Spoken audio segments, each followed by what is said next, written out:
एक बार शंकर और पार्वती जी दोनों कैलाश पर्वत पर बैठे हुए थे और बातचीत कर रहे थे। पार्वती मैया थोड़ी घूमने चली गई और कैलाश पर शंकर जी थे, वो अपने शिव गणों को कुछ कहानी सुनाने लगे।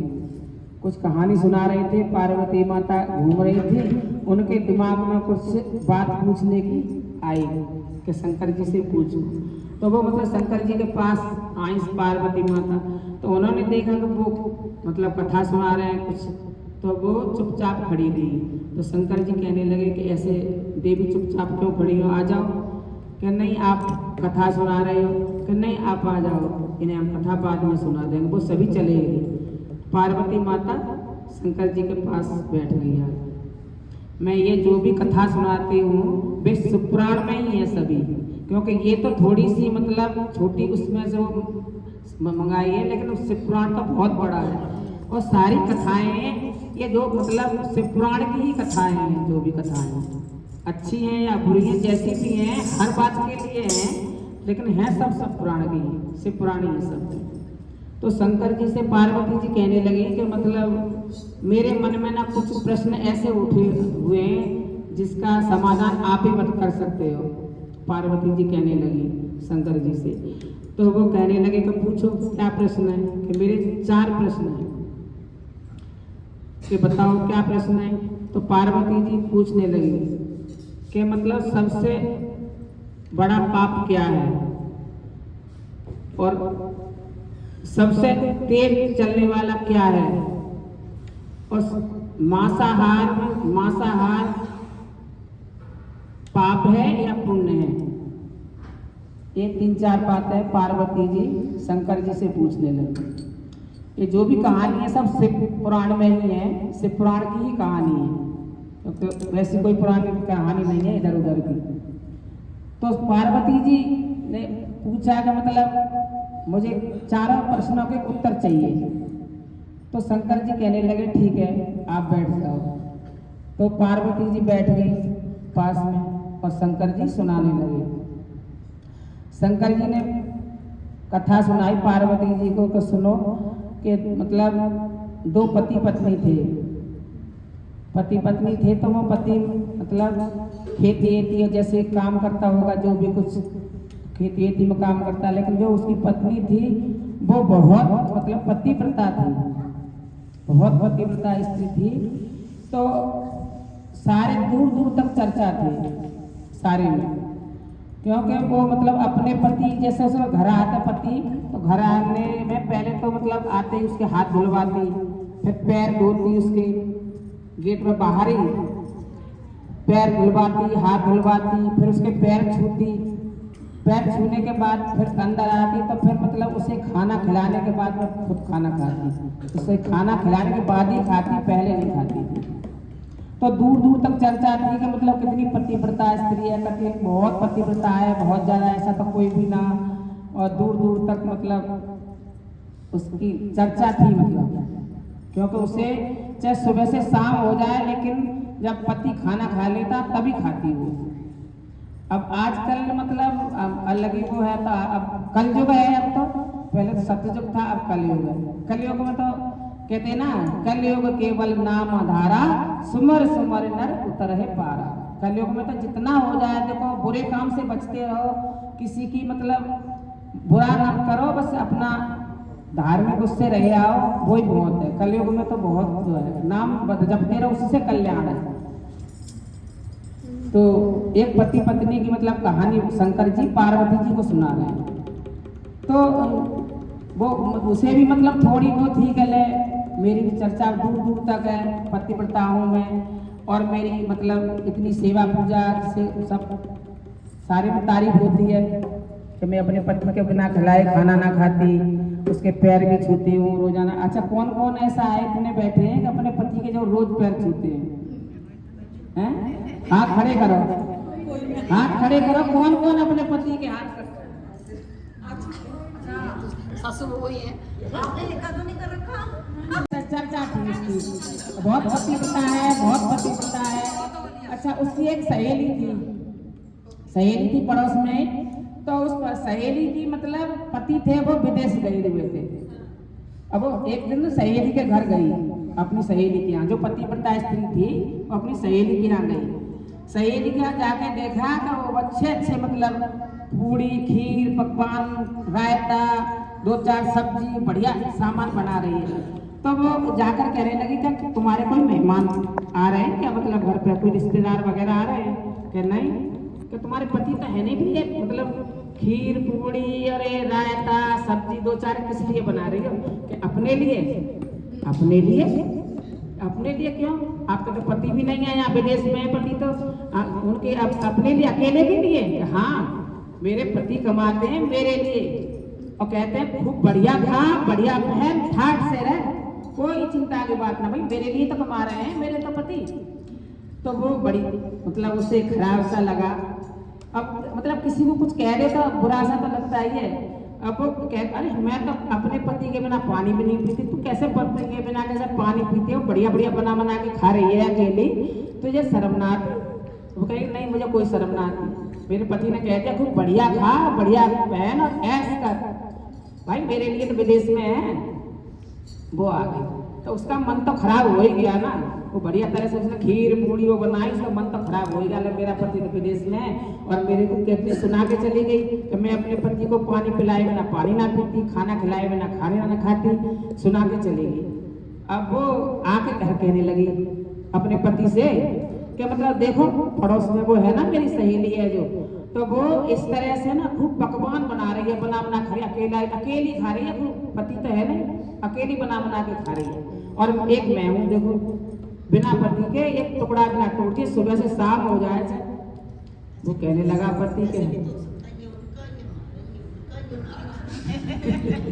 अब वो पति कहने लगे, पति कहने लगा कि अच्छा ठीक है भाई, जैसे जो कर रहा है वो ठीक है, अपन ये संसार है, संसार में सभी तरह के मनुष्य हैं। तो वो कहने लगी कि ठीक है। अब उसका पति सोचने लगा एक दिन ना इसकी परीक्षा ले, उसका पति कहने लगा एक दिन इसकी परीक्षा लेनी चाहिए। और पति एक दिन अगले ही दिन कहने लगा कि मेरे को उस जो लेडी जी ना उसे मतलब पुआ और खीर बहुत पसंद है, खीर पुआ बहुत पसंद है उसे। तो उसका पति कहने लगा कि ना कल तो खीर और पुआ बनाना बढ़िया से एकदम, और मुझे बहुत पसंद है, मुझे कल खीर पुआ खानी है। तो वो कहने लगी ठीक है। अब वो पति चला गया सुबह ही, वो दोपहर के टाइम आया तो उसने खूब बढ़िया चकाचक खीर पुए खूब बढ़िया बना के और तैयार करके रख रखे। वो आया, आके उसने हाथ धुलाए, पहले गेट पे जाके पैर धुलाए, हाथ धुलाए, फिर उसके पैर छुए।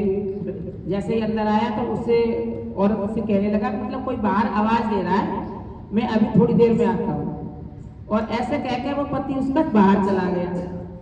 अब वो खीर और पुआ के उस लेडी को बहुत ज्यादा पसंद थे।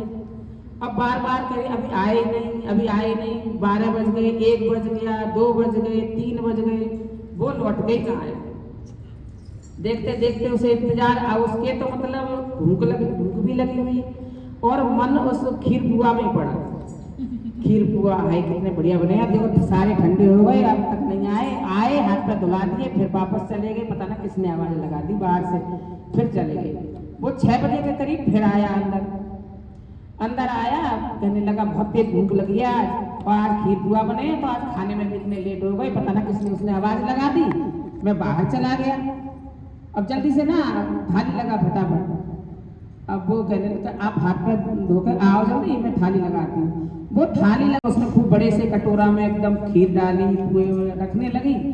इतने में उसने हाथ में वो थी एक बाल्टी से नहाने, हाथ पर धो रहा होगा, नहा रहा होगा, तो एकदम बाल्टी गिरी धड़ाम, और वो आदमी भी गिरा धड़ाम से।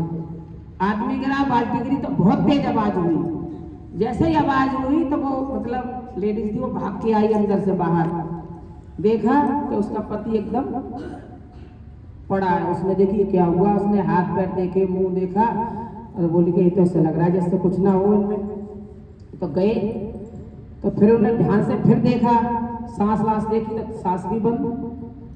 अब वो कहने लगे तो भैया ये तो क्या गड़बड़ हो गई। अब उन्होंने सोचा कि मैं रोना शुरू करूं, ये तो गए, अब तो रोना शुरू कर दूं। अब जैसे ही उसे रोने की मतलब उसने कही मैं रोना शुरू करूं, वो बोली मैं रोना शुरू करूंगी ना तो तुरंत ही पड़ोसी एकदम, पड़ोसी घर भर जाएगा, पड़ोसी आ जाएंगे रोते ही। मैंने रोना शुरू करा, पड़ोसी आ धमके, बोली पर खीर पुआ का क्या हो? तो खीर पुआ तो वैसे ही सुबह से तो खीर पुआ रखे हैं, अब खीर पुआ का कैसे कर? अब पार्वती जी कहने लगी फिर क्या हुआ? तो शंकर जी कहने लगे कि फिर वो पहले तो उसने अपना यहाँ पर सिर रख रखा था उसका पति का, और उसे ध्यान से देख रही थी। और उसने देखा कि तो अब गए, अब बोले तो चले तो गए ही। अब कम से कम पता ना इनका कब अंतिम वो होगा, अंतिम संस्कार। अब पड़ोसी वड़ोसी आके कम से कम कई घंटा लग जाएगा, कई घंटा के बाद फिर कहीं पता ना कब खाने को मिलेगा। वो बोली चल पहले वो खीर पुआ खा लेंगे। अब वो उसे तो ऐसे ही रख दिया उन्हें नीचे, घुटने से उतार के नीचे रख दिया, और पहले वो खीर पुआ खाने के लिए चली गई। उनने खूब झिक के खीर पुआ खाई, खा के पानी पी के और फिर आई, फिर आके और फिर चुपट के रोने लगी। हाय अकेले ही चले गए, मुझे भी ले जाते। अरे अकेले ही चले गए, मुझे भी ले जाते। खीर पुआ भी नहीं खाए आपने, तो खीर पुआ तो खा जाते कम से कम। और खूब रोने लगी, जोर जोर से जैसे रोने लगी, रोने की आवाज हुई तो मतलब आप कहते ना भूखे भजन न हो गोपाला, ये लो अपनी कंठी माला। भाई भूखे तो रोया भी ना जाता, पूजा भी ना होती, कोई काम ना होता भूखे पेट। तो अब पेट भर गया था, रोने में आवाज भी अच्छी निकल रही। अरे अकेले ही चले गए, मुझे भी साथ ले जाते, मैं कैसे रहूंगी, मेरे को भी ले चलते साथ। वो कहने लगा खीर पुआ पूरे खा लिए तो बचे हैं।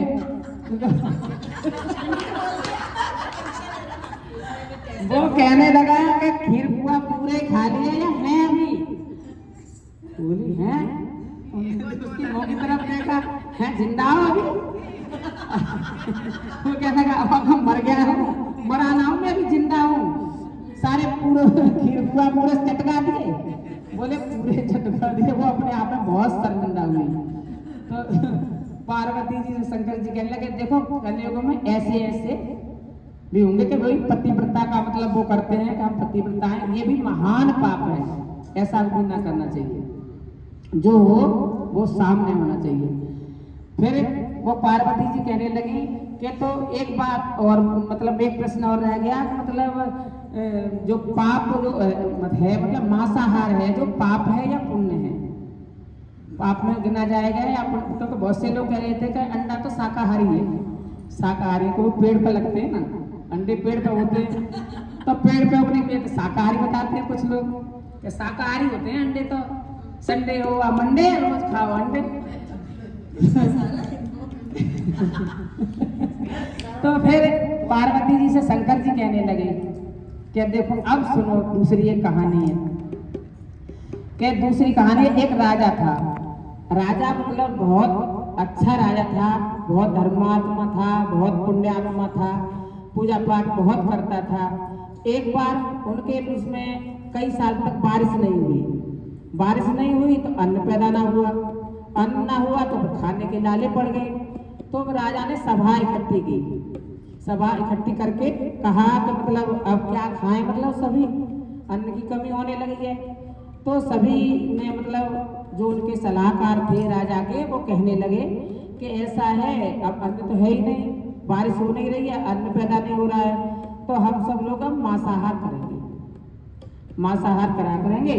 और क्या करेंगे, अब जीवन तो बचाना ही है, जीवन बचाने के लिए मांसाहार करेंगे, जीव जंतुओं को मार के और उन्हें खाया करेंगे।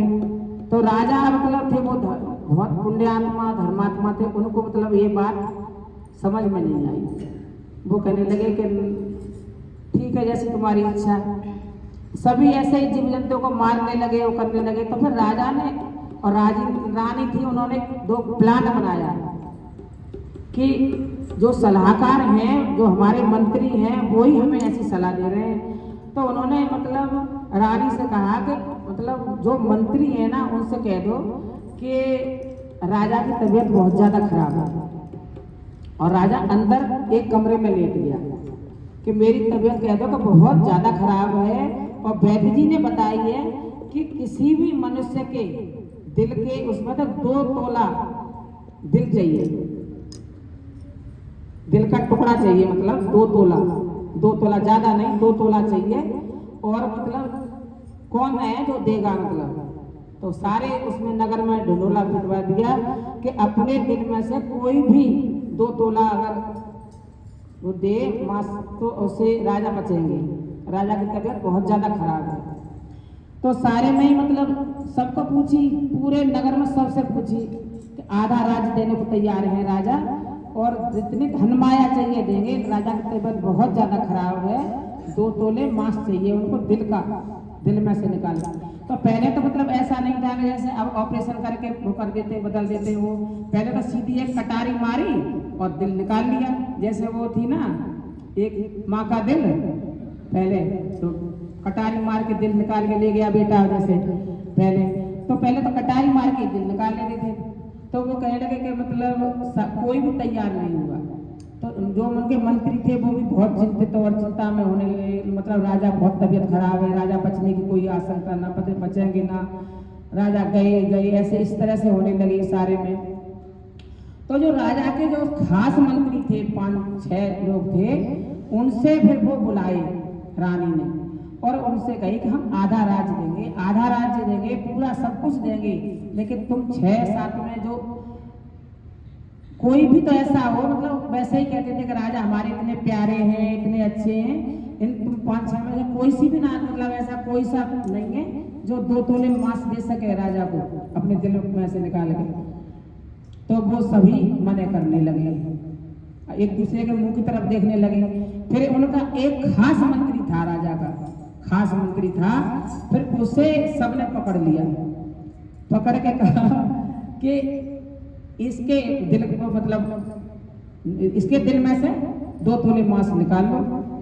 और जैसे ही उसे पकड़ने लगे तो झट वो घोड़ा पर चढ़ के और दौड़ने लगा, उसके पीछे पीछे सारी पब्लिक, वो आगे पब्लिक पीछे। और मतलब वो इतना घबरा गया, जंगल तक भागते भागते फिर जंगल में पकड़ लिया वो सबने, पकड़ के फिर राजा के पास लाए उसे। अब राजा की तो स्थिति बता दी कि इतनी खराब है कि उठ भी ना सकते, बैठ भी ना सकते, इतनी स्थिति खराब है। रानी के पास लेके आए तो कहने लगे कि रानी, सबसे ज्यादा सलाह इसी ने दी थी और ये आपके सामने। अब तक वो जिस मंत्री को पकड़ के लाए वो थर-थर कांपने लगा, थर-थर कांप रहा पूरी तरह। वो कह रहा मेरा घर मकान सब कुछ ले लो, मेरे पत्नी ले लो, बच्चे ले लो, लेकिन मेरे की जिंदगी मेरे को छोड़ दो, क्योंकि अगर उसे निकाल लेंगे तो वो तो जभी की जभी खत्म हो जाएगा। कि मेरे को अब वो कांपने लगा। फिर राजा आए निकल के अंदर से बाहर, तो वो देखे तो वो थर-थर कांप रहा था, आंखों से आंसू बह रहे थे और कांप रहा था बुरी तरह से। तो सबने फिर कही कि मतलब बोला कि मेरे को कैसे ही, मेरे को प्राण दान दे दो, मेरे को मत मारो। तो वो राजा कहने लगे कि मतलब राजा निकल के बाहर आए, देखा तो थर-थर कांप रहा है, आंखों से आंसू बह रहे हैं बुरी तरह, क्योंकि पकड़ रखा था वो सबने। तो फिर वो राजा कहने लगे कि अब तुम ये बताओ, क्या तुमने कहा था कि जीव जंतु को मार के उनसे अपना जीवन बचाने के लिए और हमें ये करना पड़ेगा। तुम जब जीव जंतु को मारोगे तो उनके दर्द ना होता क्या? उनके होता है दर्द? कि हाँ, तो वो भी तड़पते हैं? हाँ तड़पते हैं। क्योंकि अगर जैसे वो है तो उनको तुमने रस्सी से बांध रखा है या पिंजड़े में बंद कर रखा है, उन्हें तो जब लिए और काट दिए, और तुम तो आजाद हो, तुम भाग सकते हो तो भाग गए तुम। लेकिन ऐसे ही जब तब दर्द तुम्हारे आज हो रहा है ना, वैसे वो पशु पक्षी भी ऐसे ही तड़पते हैं। तो उन्होंने बताया कि सबसे बड़ा पाप मांसाहारी सबसे बड़ा पाप है, क्योंकि एक जीव आत्मा तड़पती है और उसे मारते हैं और लोग उसे चटकारे लेके खाते हैं। तो राजा ने कहा हम मरना मंजूर करेंगे, सारी प्रजा मरना मंजूर करेगी, लेकिन हम मांसाहार नहीं करेंगे। और उस राजा ने उसे छोड़ दिया कि मैं ठीक ठाक हूँ, स्वस्थ हूँ, मैं तो एक परीक्षा ले रहा था। तो तुमने ये सलाह दी थी ना मेरे को, तो मैं एक परीक्षा ले रहा था। बोल शंकर भगवान की, बोल पार्वती मैया की।